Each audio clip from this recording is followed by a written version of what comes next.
craft time.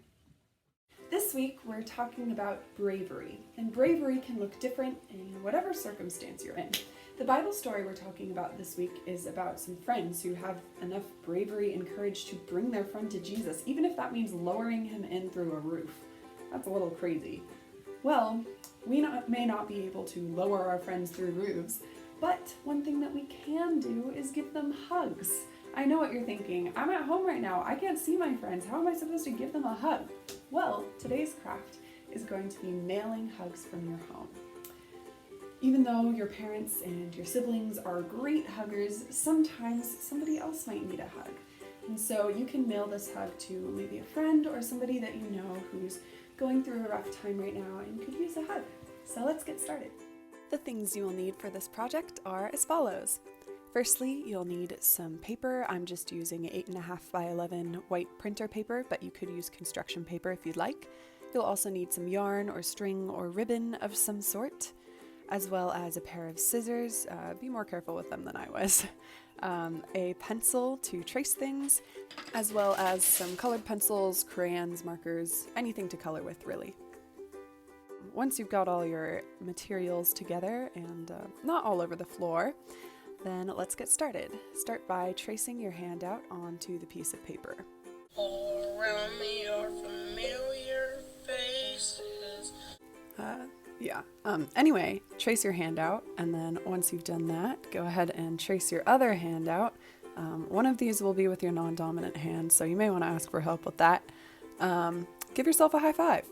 And let's move on to cutting out your hands. Go ahead and just use some scissors and snip, snip, cut out both of your hands. This is a very important step. Make sure to go bother somebody in your family by just caressing their shoulder with your fake hand. They'll think it's kind of weird, but don't worry, it's totally normal. Nextly, we are going to decorate our hands. I just used a Sharpie to outline some fun shapes. You could just use a regular pen or a pencil and then color in later. It's totally up to you, whatever you want to decorate your hands with. After I did that, I just took some colored pencils and I colored in the shapes that I drew. And then my hands were all done. Once you've finished decorating your hands, go ahead and take your yarn or string or ribbon. You could even use construction paper and just fold it at the end. You'll see what I mean, but you have a lot of options here. Just measure that out about the length of your arms, or you could go longer or shorter if you want, and then cut that.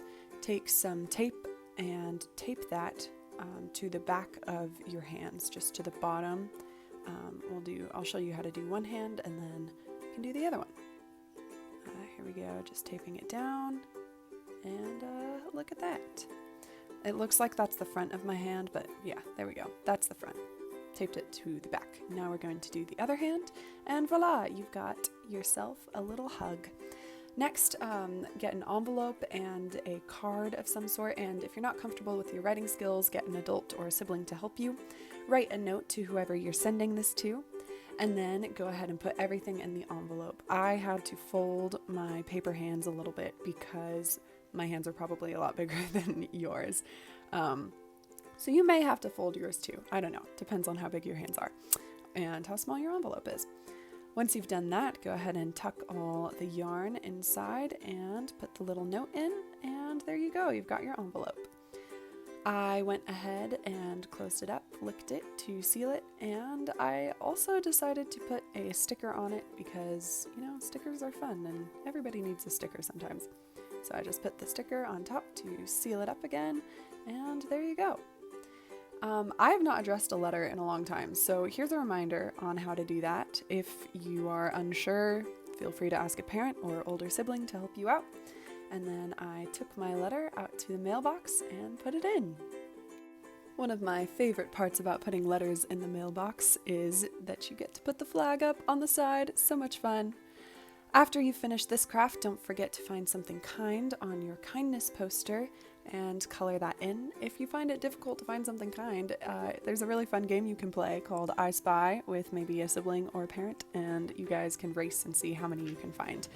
Also, don't forget to color in your little logo and hang it up on your garland. And there you go. Thank you guys so much for joining me for craft time this week. I hope you had as much fun as I did. And remember to stay compassionate and stay creative. See you next week.